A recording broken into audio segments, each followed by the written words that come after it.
and we're so happy to be joined by one of the fellas on it. He's on it like Blue Bonnet, and as always, if Sam needs to go at some point, we'll understand. Although we would prefer him just to stop talking to us and let us listen to his phone conversations, but he doesn't like that. Either way, good morning, Sam. How are you? Good morning, gentlemen. Where's our weekly game of what is Sam wearing? You know what? No time to screw around after last night, Sam. Serious, Dave. Yeah. No, we can't. Not after last night, man. I am praying some Kings trade breaks while you're on the phone with us. Yeah, I'm not sure it'll happen. I might put we have a live blog, shameless plug here, a little trade deadline week blog on our athletic site with observations and intel. And it's funny, Jason last night late at the game saw me putting a few words together that never went over the finish line. So I'll do that this morning. My bad. But I chose sleep. too damn old for this. The Kings, I do, for one, I think they're out of the big name game. The Zach LaVine, DeJounte Murray stuff, they're not attached to any of that. Zach obviously is off the table now. The Kyle Kuzma stuff is a little strange to me. They sent a lot of signals around the league that they were not interested in Kyle, which doesn't really reconcile with their previous interest. So there's part of me that says, never say never there. But from there, you're talking about a lot of role players that they're attached to. The Dorian Finney-Smith, Royce O'Neal. A new one that I heard last night, I think it's new, is Caleb Martin in Miami. But all of which is to say that I think the price has to be right, and I think they want to maintain the flexibility and the ability to do something bigger down the line. And with some of these prices you're seeing for some of these trades that are happening, that it's skewing in the wrong direction. Huh. And Sam, obviously, I think we talked briefly about this. Look, you were there, you saw it last night. Was just that's as bad as it gets for Sacramento, at least to lose that game the way they did, how the circumstances and all that. And it's the last one before the deadline. You're going to be back at home playing the champs on Friday. Sure, you could bring the same group back and keep going, but do you feel like, one game shouldn't be the one that moves you, but they've had more games like this? Does the timing of last night push things a little bit more in an urgency direction for the Kings? I mean, Jay, like we talked about, there's always the human component. So, I was kind of talking about how trade deadline night, typically it's the players who have a hard time sleeping. Last night, I'm guessing that, Kings GM, Monty McNair, and assistant GM Wes Wilcox might have had a little twisting and turning going on with the way their team played. But you have to have the answer to the question of who are you getting and how much are they helping you, right? And honestly, my judgment this particular season has been filtered a bit by the Atlanta situation. And let me unpack that a little bit here. They choose a couple years ago, excuse me, to do the DeJounte Murray trade. And it's a little bit analogous to the Kings, where, granted, the Hawks got to the Eastern Conference Finals. The Kings have gotten nowhere close to the conference finals. But the idea was we really need another big piece to get where we want to go. They gamble on the Murray trade. It doesn't fit like they hoped. And then you just kind of burned 2 years ever since then. And you burned assets that you've been trying to get back ever since. And there's the Willow. Yeah, it was not like that at all, burning assets. He doesn't like that. Yeah, Willow says don't make a mistake. Right. And so I think this is a pretty pragmatic group that runs the team. I think they think big picture. So do I think last night is a game changer on that front? Probably not. But yeah, it was ugly. I mean, they were getting booed.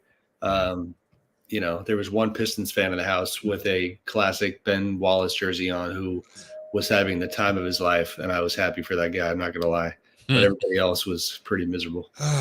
Sam Amick joining us. I want to ask you here, just popping off the Kings for a second. Davis Bertans and Trey Mann going to Charlotte for Gordon Hayward. What I find really fascinating about this is Gordon Hayward's making 31.5 this year, and he's expiring. So correct me if I'm wrong. Now Oklahoma City, and I'm just such a Sam Presti honk. I love the dude. Now they're in a situation where they've got that whole stockpile of firsts. They could conceivably just pile a bunch of picks together and send them off and absorb so much contract if they want to add a star and make a major push next year. Oh, 100%. Yeah. And it's funny though, because man, what a nice problem to have. Like you talk about making a move that doesn't pay off and sets you back. Okay, well, OKC has a different version of the same problem because they're already near the top of the Western Conference with this current group. So we've seen really it feels like the last 10, 12 years that like super teams don't always work. Big names come in, don't always fit. I mean, look at Milwaukee right now. They thought for sure this was going to be fantastic with Giannis Antetokounmpo and Damian Lillard, and it's not what they thought it would be. So, like, I think they're going to be real reticent to figure out who that guy is. But it sure is a nice luxury in Oklahoma City to be having that ability to be in any conversation. And Sam, I would say based on not only today's trade with Kelly Olynyk and Obagi going to Toronto for a future or for 2024 first round pick, Jazz are in the same spot. They had those two stars and Gobert and Mitchell got a lot in return. They too, Danny Ainge has got a bunch of picks to maybe strike at some point here soon too.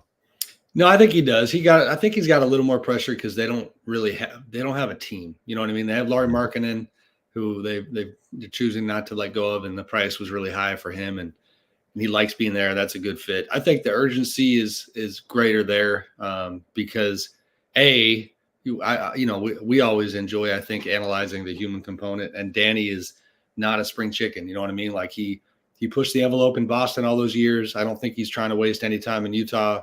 The second he got there, and this always colored my judgment or informed my judgment with Danny in Utah, was that when Kyrie Irving's stock was at its absolute minimum, when his PR was, awful for all those justified reasons, after he had shared the anti-Semitic documentary on social media, I had heard definitively that the Jazz still looked at him and said, "Oh, he's a pretty good player. He might work for us." You know what I mean? Like, yeah. And so point being, like, nobody's off the table, trying to be aggressive, trying to go big, not necessarily even trying to win the press conference, trying to get a good basketball team together. So the Jazz do have a lot of assets and they are in a good spot, but that Jazz fan base is used to winning as well. So I think a little bit of pressure there.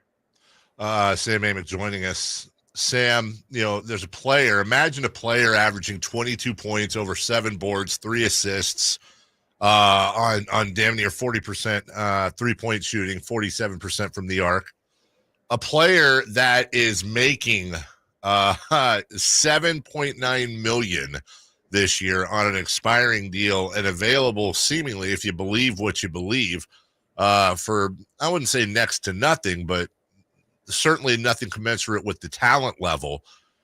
I'm talking about Miles Bridges, and the word was earlier that he's decided to veto any trades and stay in Charlotte, which, number one, how the hell did Miles Bridges get a no trade clause? and number two, this presents an incredibly interesting dilemma for the rest of the NBA. You'd heard, obviously, the Suns were engaged on it, but where you have these teams weighing, obviously, whether or not to bring in a guy that on paper, what a phenomenal value, what a phenomenal deal for the Kings, for example, again, on paper would seemingly be a wonderful fit on this team versus obviously the incredibly serious multiple violations for domestic violence he's had. It seems like that's going to be a conundrum for a lot of GMs and actually owners, to be honest with you. Yeah, I mean, to answer your fair question about the no trade, I mean, that's part of him picking up the qualifying offer. So okay. People don't typically do that. He did it because he was in a compromised position. And the only positive part of that for him is that it comes with the ability to control your future. And yes, as multiple places have reported, Rich Paul has told the Hornets that they're not going to approve any trade. Jason and I talked about this post game a little bit last night, and I'm admittedly trying to cheat here and look online to just remind myself of some of the grisly details of what Miles was involved in. And I think my my stance on that for the Kings purposes, and maybe it could evolve by the time this summer comes around, but this is a market and a team that has reconnected with its fan base, has a very likable team. Miles Bridges is not taking you to the next level, in my opinion, basketball wise. He's a good player, but I think you're going to be facing, community pressure. Yeah. I think, that they have a history of being a bigger than basketball organization when it comes to the way they operate. And, I just wouldn't blame, I shouldn't even just leave it to the women, but I was going to say, I wouldn't blame every woman in town for not wanting to support the team. And then, men should be on board with, not advocating or supporting this kind of behavior as well. It's just really serious stuff.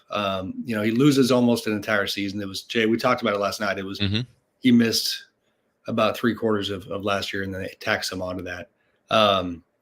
Does that mean his NBA career should be over? No, but it's part of the calculus for sure. And Jason, let me just throw in here too. Sorry, just to be fair, I've thrown multiple questions, multiple polls out on social media, just to be incredibly fair to our fan base.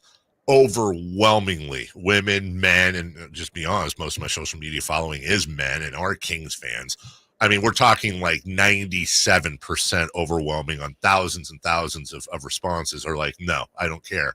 Don't want him anywhere near this team. So it's the franchise, but also even fans who are voting anonymously on a social media poll are still, I don't want any part of that. And I'm kind of proud of them for that. Well, and this is a darker topic. We can move on, but injuries included a concussion, closed fracture of the nasal bone, rib contusion, strained neck muscle as a result of an assault by strangulation. Yep. And there was an incident after that too. There was another one after that. So, I mean, it's not that it would be okay if it was a one-time, one-off thing. Of course it wouldn't, but there's multiples there. And I think that combined his market, someone will pick him up, Sam. You know that someone's going to grab him. And that's obviously the danger is there's multiple. And then it becomes, if he doesn't see any change in his actual lifestyle, then the next time it happens, some of that is, as you could argue, is on the entities that supported him, I think that would not land well. Sam, still a couple more hours, obviously, to go with the deadline at noon, and a lot of the activity may be coming down here in a little bit. We don't know if it's going to be as active as other trade deadlines, but teams that we've heard mentioned with players, or at least kind of in that spot where it might make sense for them to make moves. Art, you mentioned the Hawks earlier, and the Bulls. You anticipate either of those teams at least moving significant names before the deadline?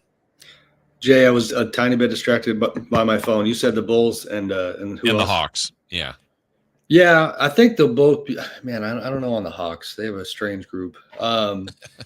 They I don't know how active. I mean, they're active. I just don't know if they can get kind of, consensus in the room. I guess I'll start with Atlanta. Landry Fields, the GM. I was real critical about a year ago in a story about how inexperienced their new front office group was. That really hasn't changed other than they added Chris Grant, the former Cavs GM, who used to work with Landry in San Antonio. So that adds some experience to the group. Mixed reports on whether or not the owner's son is still intimately involved. Nick Ressler, some say he's a lot less involved. Some say he's still around. I only give that context to say that when you're trying to figure out what sort of deal might work for DeJounte Murray or DeAndre Hunter, Clint Capella, I'm leaving somebody out. They've got a lot of guys that could be available. Bogdanovich, those are tricky conversations to have. So a lot of guys that I think teams would want, and we'll see what they do. The Bulls are. I do think I just finally have a little clarity on them. It's like agree or disagree. They make money out in Chicago. They get fans in the building, and it's like if the team is competitive enough, they tend to lean towards standing pat. And it feels like that's what they're doing. I mean, as of last night, late, DeMar DeRozan's camp did not anticipate him going anywhere. The price for Alex Caruso, I mean, I saw reported this morning, I think it was Dan Wojcicki of the LA Times, that there's rumors that they could be asking for even more than 2 first-round picks, which is insanity. So they're just basically saying we really don't feel like we got to do anything.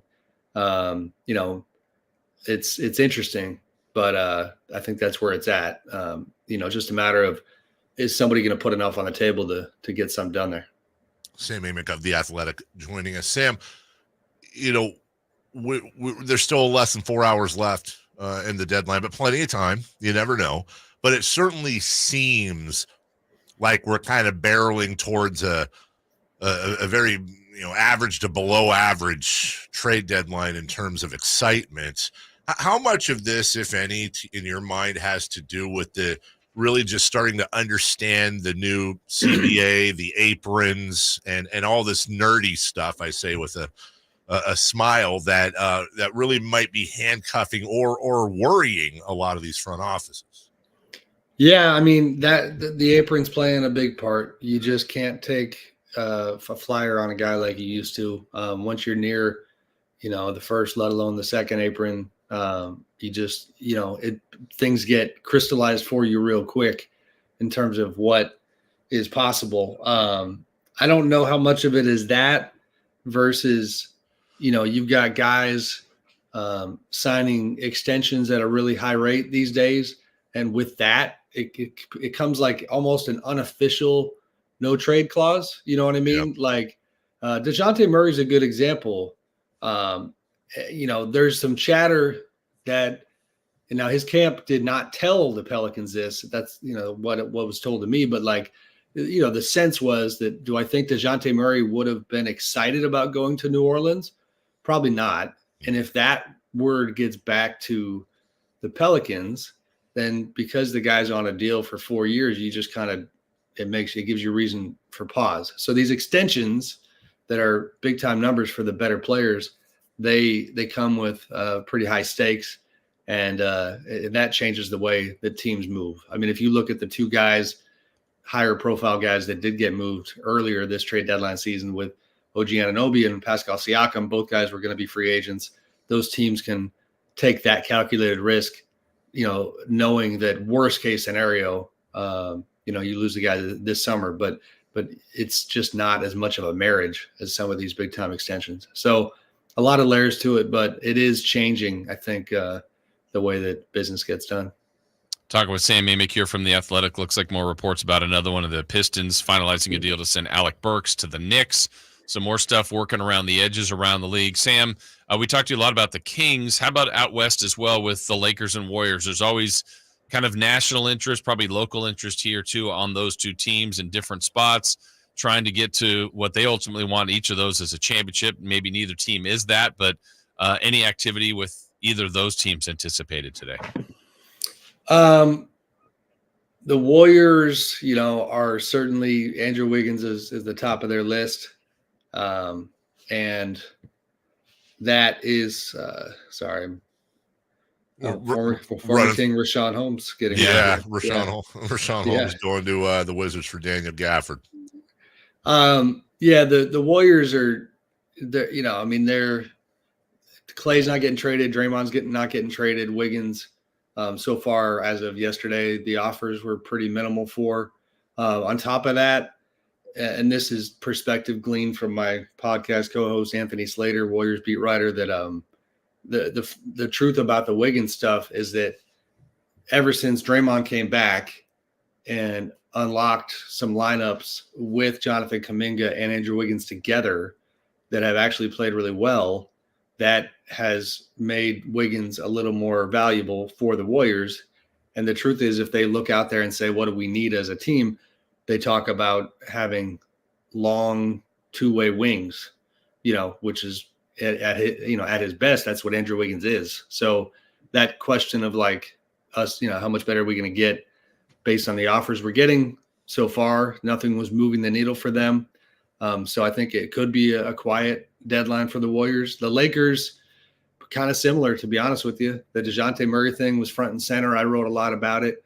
But they have the chance this summer, if they stand pat, to have 3 first-round picks available in a bigger move instead of 1. You know, right now the offer they'd given Atlanta was Jalen Hood-Schifino, D'Angelo Russell, 2024 first-rounder, and a first-round pick swap. I believe the last part's accurate, but at least the first and additional draft compensation.